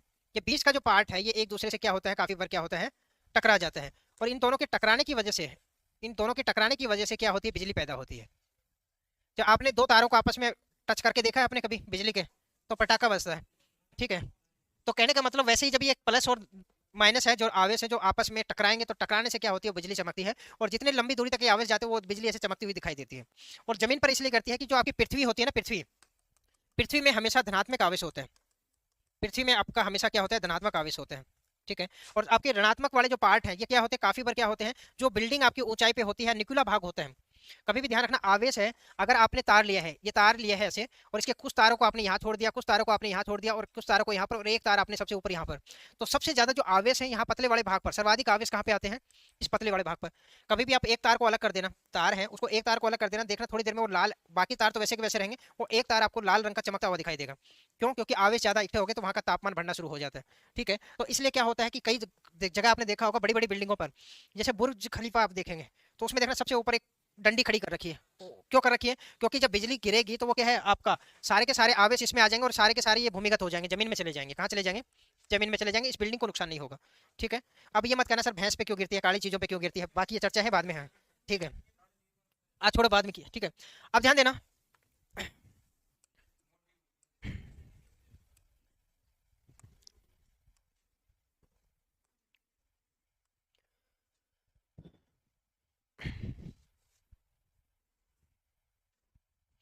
समझ लिए इस चीज, जिसको बनाना है साथ साथ बना लेगा, समय नहीं मिलेगा बनाने का।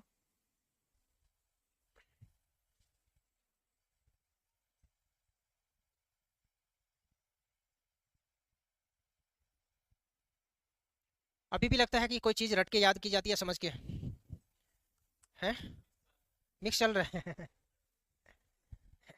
अब ध्यान देना,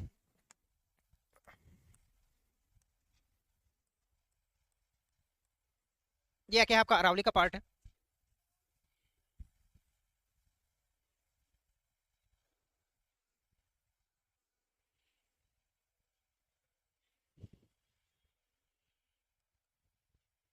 ठीक है, अब ध्यान देना, ये बड़ा जो पार्ट है इधर का, आप कहोगे सर ये क्या है, छप्पन की पहाड़ियों का पार्ट है। ये आपका बालोतरा है, और बालोतरा में ये आपकी कहेंगे सर छप्पन की पहाड़ियां हैं ऐसे। ये आपकी छप्पन की पहाड़ियों का बेल्ट है। अब ध्यान देना, ये इधर आपका क्या पड़ता है, अरब सागर। इधर ये क्या पड़ता है, अरब सागर।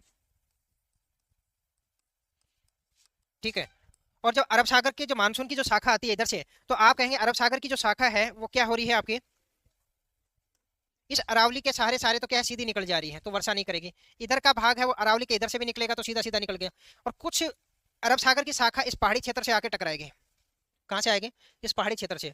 और मैंने कहा जब ये पहाड़ियों क्षेत्र से टकराएगी तो जो आपका ये पीपलूद का जो पार्ट होगा इसमें, इसी आपके छप्पन का जो पहाड़ियां मैदान है, आप कहेंगे सर ये छप्पन की पहाड़ियां हैं, क्या है, छप्पन की पहाड़ी क्षेत्र है। और इसी छप्पन की पहाड़ी के बीच में, पहाड़ियों के बीच वाला जो भाग होगा यहाँ पर, ये क्या होगा, आप कहेंगे सर पीपलूद का भाग होगा। क्या होगा, पीपलूद। ठीक है, और इस पीपलूद में, ये छप्पन की पहाड़ियों में जब ये वर्षा मानसून की जो शाखा अरब सागर की इसमें जाएगी, तो यहाँ पर इस वाले छप्पन की पहाड़ियों का जो मैदानी भाग होगा, इसमें कौन सी वर्षा करेगी, पर्वतीय वर्षा। कौन सी वर्षा करवाएगी, और इसी भाग में ये क्या करेगी, पर्वतीय वर्षा। ठीक है, और बाकी क्षेत्र में ये वर्षा इतनी ज्यादा नहीं करवाई जाती, इसलिए क्या है, पीपलूद वाला जो भाग है वहां पर क्या है, वर्षा आपको ज्यादा देखने को मिलती है। और इसीलिए पश्चिमी राजस्थान में सर्वाधिक वर्षा वाला क्षेत्र आपको देखने को मिलेगा। और यहाँ इसीलिए हम कह देते हैं यहाँ पर क्या है। और माउंट आबू की अगर बात करेंगे तो माउंट आबू कहाँ, सिरोही में, यहाँ पर सिरोही का जो पार्ट है वो यहाँ पर आपका माउंट आबू आपको देखने को मिलेगा, जिसपे क्या है कि सर्वाधिक वर्षा वाला स्थान माना जाता है राजस्थान का। और इसी से तुलना करते हैं हम किसकी, पश्चिमी राजस्थान में, और पीपलूद से तुलना करेंगे, इसलिए इसे क्या कह देते हैं कि पश्चिमी राजस्थान का माउंट आबू, या आप कोड़ा पर्वत है उसको देख लेते हैं, सेंदड़ा की पहाड़ी देख लेते हैं। तो इसको साथ साथ बनाते रहे, जिसको लिखना है वो लिखता रहेगा। ठीक है,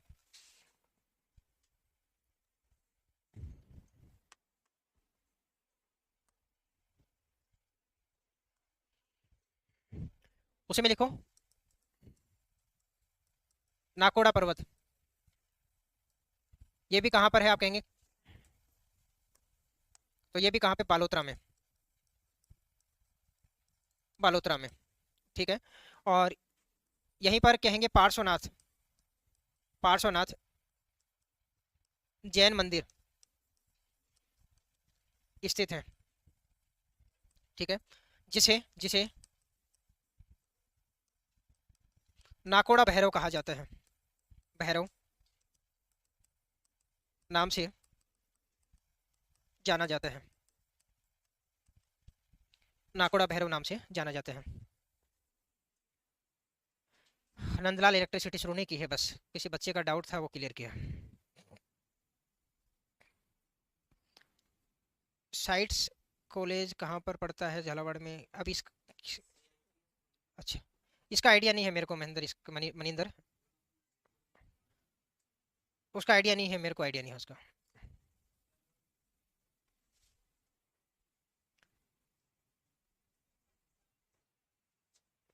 सब बता दीजिए, ईडी का छापा नहीं पड़ेगा? अरे नहीं, ऐसे नहीं है, कुछ चीज़ें होती है सीक्रेट होती हैं जो खुद को भी नहीं पता होनी चाहिए, हैं?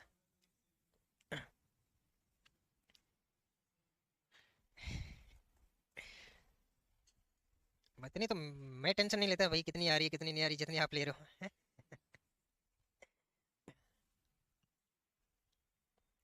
ध्यान रखना, ये जैन मंदिर है, इसका काफी बार क्वेश्चन पूछ लिया जाता है कि भाई नाकोड़ा के जो मंदिर है वो कौन से मंदिर है, तो जैन मंदिर है, इसे नाकोड़ा भैरव, ठीक है। अगर यहाँ पे दे दे नाकोड़ा भैरव मंदिर, ठीक है, तो वहां पर पूछ लिया गया। अब भैरव का नाम सुन के आधे लोग तो भैरव जी को चल जाएंगे, कहेंगे भाई चलो तेल वेल का दारू वारू का भोग चढ़ा देते हैं, हैं? तो ध्यान रखना, ये आपके पार्श्वनाथ मंदिर है। जो क्या है, पार्श्वनाथ कौन है आपके, जो जैन तीर्थंकर हैं, जो 24 तीर्थंकर हुए थे उसमें सबसे पहले कौन है, ऋषभ देव जी। और उसमें अंतिम कौन से थे आपके, महावीर स्वामी। और ये 24वें थे, और इससे जस्ट पहले आपके 23वें जो तीर्थंकर थे वो कौन थे, पार्श्वनाथ। ठीक है, उन्हीं के याद में ये बनाया गया है।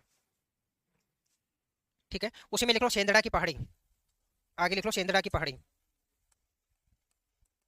सेंदड़ा पहाड़ी, उसमें लिखना ब्यावर, ब्यावर के अंतर्गत, ब्यावर के अंतर्गत स्थित है। हाँ बस, स्थित है, जहाँ जहाँ सर्पिलाकार, सर्पिलाकार चट्टानें पाई जाती हैं, पाई जाती हैं, सर्पिलाकार चट्टानें पाई जाती है। क्वेश्चन पूछा गया है, ध्यान रखना। राजस्थान में किस पहाड़ी क्षेत्र में सर्पिलाकार जो आपकी चट्टानें हैं वो पाई जाती हैं, तो आपके सेंदड़ा में पाई जाएंगे।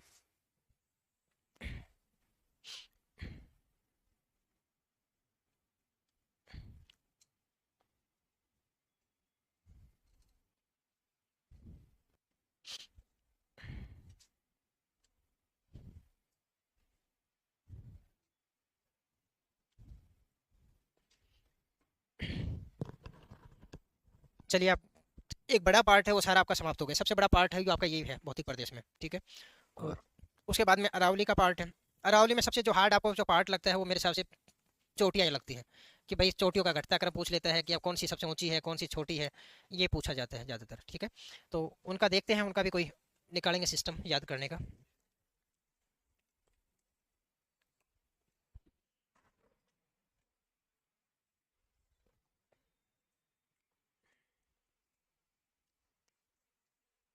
हो गया, चलें आगे।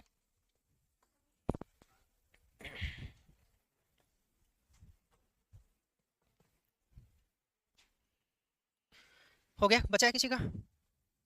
तो आगे हेडिंग डालो, अरावली पर्वतीय क्षेत्र,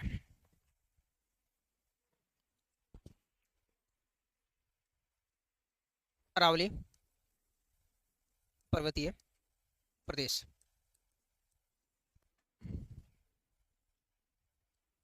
अरावली पर्वतीय प्रदेश। मेरे को 30 छोटी याद है, चोटी याद है, अच्छा, अच्छी बात है नंदलाल।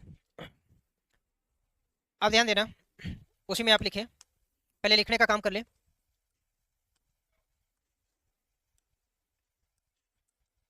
थोड़ा बड़ा लिखें क्या?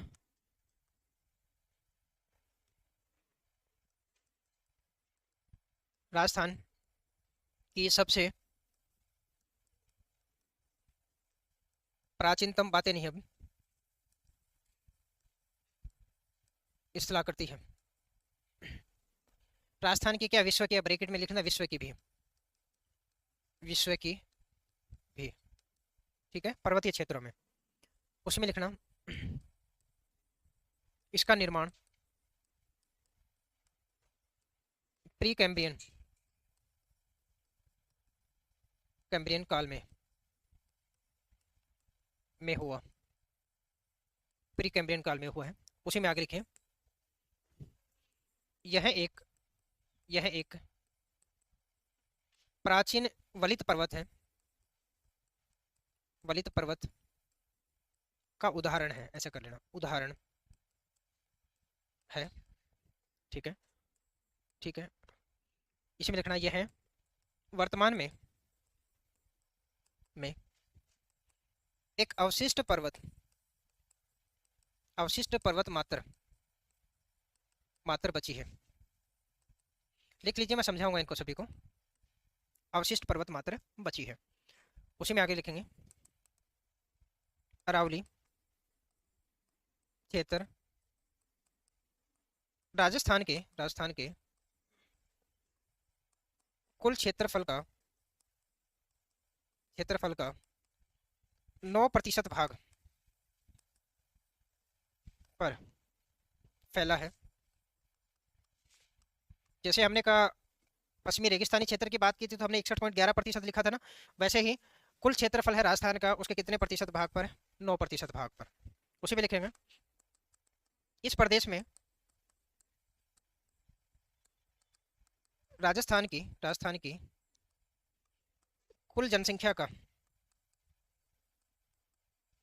10% भाग निवास करता है।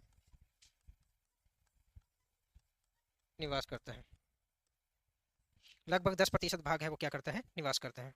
उसी में आप लिखेंगे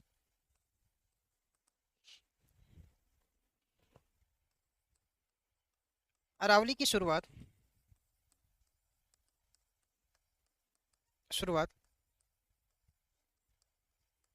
अरब सागर में लक्षद्वीप के पास से मानी जाती है। अतः अरब सागर को सागर को अरावली का पिता कहा जाता। अरावली का पिता कहा जाता है। अतः अरब सागर को अरावली का पिता कहा जाता है। ये क्वेश्चन पूछा हुआ, ध्यान रखना, अरावली का पिता।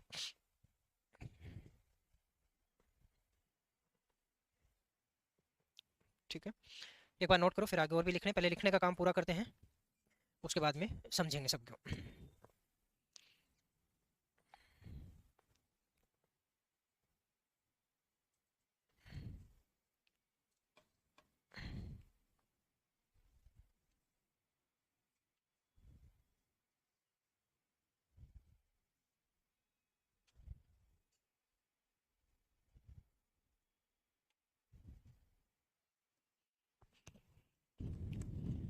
हो गया?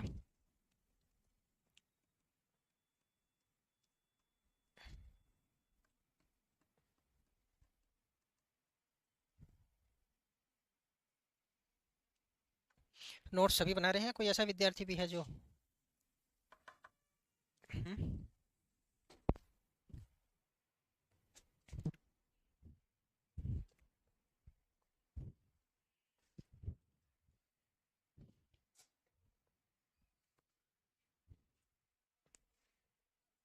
अभी पेज पलटने शुरू किया है?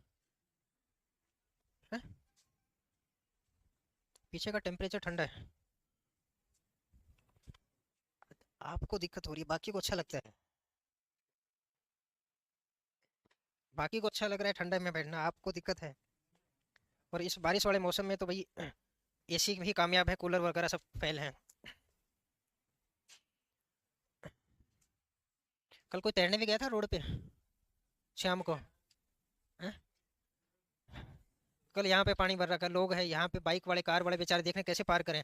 लोग तैर रहे हैं वहाँ पे, बच्चे जाके इसमें, यहाँ पे रोड पे उसको थोड़ा सा गड्ढा पड़ता है इधर थोड़ा सा आगे, तो वहाँ पे पानी बराबर हो रखा था मतलब। घुटनों से यहाँ तक, कमर तक पानी आ रखा था। अब लोग हैं वो, उनको मजा मिल रखा था, वो उधर गाड़ी वाले खड़े, इधर गाड़ी वाले खड़े, बोले कैसे पार करें, और बीच में जनता तैर रही है उसमें। हैं? हो गया। उसी में आगे लिखे, सबका हो गया ना लिखने का। उसी में लिखे, अरावली अरब सागर में, अरब सागर में जलमग्न रहती है तथा गुजरात के पालनपुर पालनपुर पर दृष्टिगत होती है। दृष्टिगत यानी दिखाई देती है, दृष्टिगत होती है। अतः, या इसी में लिख लेना, इसी में आप लिख लो, अतः अरावली का विस्तार, अरावली का विस्तार पालनपुर से रायलसीमा, रायलसीमा की पहाड़ी, रायलसीमा की पहाड़ी या दिल्ली रीज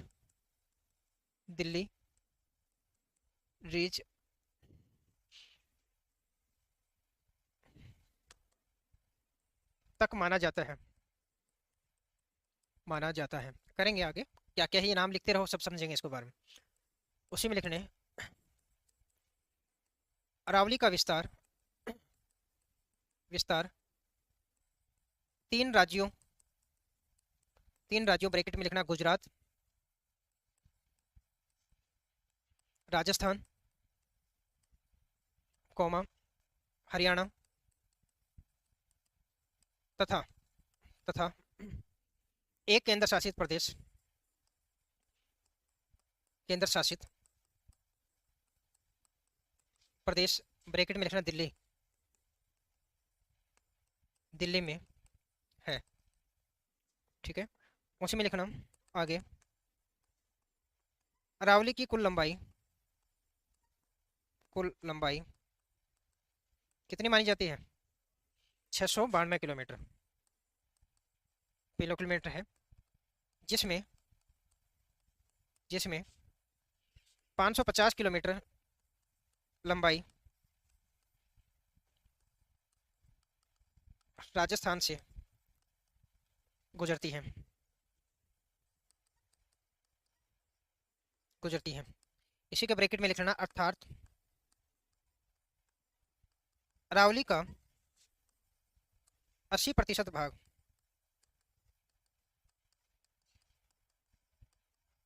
राजस्थान में है, राजस्थान में है। ठीक है। उसी में लिखना, अरावली की दिशा या अरावली का विस्तार, विस्तार नृत्य कोण ब्रैकेट में लिखना, दक्षिण पश्चिम से ईशान कोण यानी उत्तर पूर्व, नृत्य कोण से ईशान कोण की ओर है, या कहें कि दक्षिण पश्चिम दिशा से उत्तर पूर्व दिशा में फैली है। एक बार लिख लीजिए, फिर सारा का सारा करेंगे। इतना नोट कीजिए, फिर और लिखते हैं आगे। औसत ऊंचाई की अगर बात करें तो 930 किलोमीटर, मीटर, सॉरी किलोमीटर नहीं। उसी में लिख लेना, अरावली की औसत ऊंचाई, उसी में लिखना, अरावली की औसत ऊंचाई 930 मीटर, मीटर है। अरावली की औसत ऊंचाई 930 मीटर है। सर ग्रुप डी में आईटीआई की पोस्ट अलग से आएगी कि नहीं, इसका आप पिंडल सर से पूछना, वो ज़्यादा अच्छे से बता पाएंगे इन चीज़ों का, जितेंद्र। हम्म। हो गया। तो 5 मिनट और बची हैं, लिखते हैं, कल डायग्राम में समझेंगे इसको पूरा। है 13 जिले, करेंगे। पहले नोक करते थे, अभी नवीन गठित जिले होने के बारे में टोटल 13 जिले में मानी जाती है। करेंगे। हाँ, नहीं पूरे राजस्थान में, अपने पूरे में नहीं है, अपने राजस्थान, राजस्थान के 13 जिले। पहले 9 जिले आया करते थे, अभी 13 शामिल करते हैं। हो गया लिखने का, सभी का बच्चा है किसी का? लिखो जल्दी लिखो।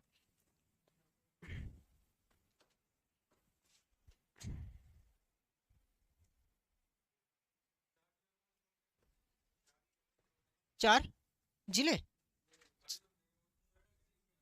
अच्छा वो क्या, अभी तो देखो खैरथल वाला पार्ट जुड़ जाएगा, ब्यावर का पार्ट इसमें जुड़ जाएगा, आपका कोटपुतली बैरोड का पार्ट है वो जुड़ जाएगा इसमें। ठीक है।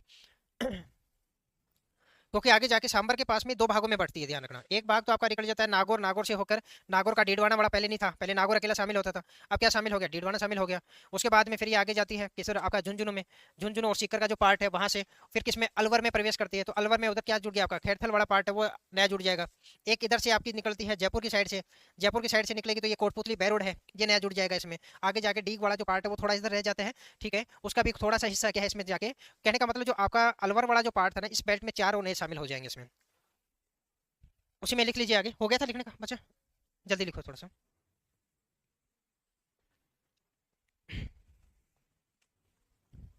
बैग बंद बंद करो, अभी लिखवाऊंगा। है, टाइम हो गया, थक गए, अभी जवान इंसान हो, हैं? अभी से थक गए, हैं? अभी थक जाओगे तो बुढ़ापा काफी परेशान वाला रहेगा अभी, तो बुढ़ापे में। अरे ये तो क्या पता, पर मान के तो चल ही सकते हो, ऐसा कौन है। सर थ्योरी के प्रैक्टिस सेट कहाँ है? नेहा प्रजापत, थ्योरी के प्रैक्टिस सेट कोई दिए है क्या ग्रुप में? अभी तक दिए नहीं है अभी कोई थ्योरी के प्रैक्टिस सेट। ठीक है, हो गया सबका लिखने का काम, बचा किसी का? लिखो इसमें अभी। और अरावली का राजस्थान में जो प्रवेश कहाँ से माना जाता है, आपके ब्रह्मखेड़ से, और कहाँ तक इधर आपका सिंघाड़ा झुंझुनू, तो मेरा गांव पड़ता है, ठीक है। हाँ, झुंझुनू सिंघाड़ा जो आपका नाम है वो सिंघाड़ा प्रॉपर सिंघाड़ा, मैं वहीं से हूँ, ठीक है। अब ये वहां तक नहीं है, वहां से सिंघाड़ा में तो अरावली का कुछ पार्ट ही जाता है उसमें, ज्यादातर जो इसका है जो बबाई का जो पार्ट है, करमाली का जो पार्ट है, जो आपका इधर का जो पपूर्णा का जो पार्ट है वहां से होके जाती है, पर वहीं खत्म नहीं होती है, आगे आगे जाती है फिर आपके कहाँ तक, आपके अलवर वाले पार्ट तक। हाँ, क्रमबद्धता की अगर बात करते हैं तो क्रमबद्धता में ये कहाँ पर तैरती है, वहीं तक जाएगी। उसके बाद छोटी छोटी पहाड़ियों के रूप में अलग अलग क्या है बढ़ के निकल जाती है। अरावली के सबसे सर्वोच्च पार्ट की अगर बात करें, सबसे ऊंचाई वाला जो पार्ट है वो क्या सिरोई में, कौन सा आपका गुरु शिखर वाला। सबसे निम्न भूमि का पार्ट है वो क्या है, आपकी मध्य अरावली में देखने को मिलेगा, जो कहाँ पर है, पुष्कर घाटी है, उसको सबसे निम्नतम बिंदु, सबसे नीचे का जो भाग है वो माना जाता है। ठीक है, और राजस्थान में इसका जो प्रवेश है ब्रह्मखेड़ से माना जाता है, और ध्यान रखना ब्रह्मखेड़ से माना जाता है, लेकिन ब्रह्मखेड़ अपना राजस्थान का भाग नहीं, किसका भाग है, गुजरात का भाग है। समय हो गया है सर, टाइम हो गया, बस मतलब ये लगा रहता है कि टाइम पर नजर रहती है, ये नहीं है कि सर अभी थोड़ा सा और पढ़ा अभी बचे हैं। चलिए कोई नहीं, कल ही लिखेंगे, अभी नहीं बचे सर।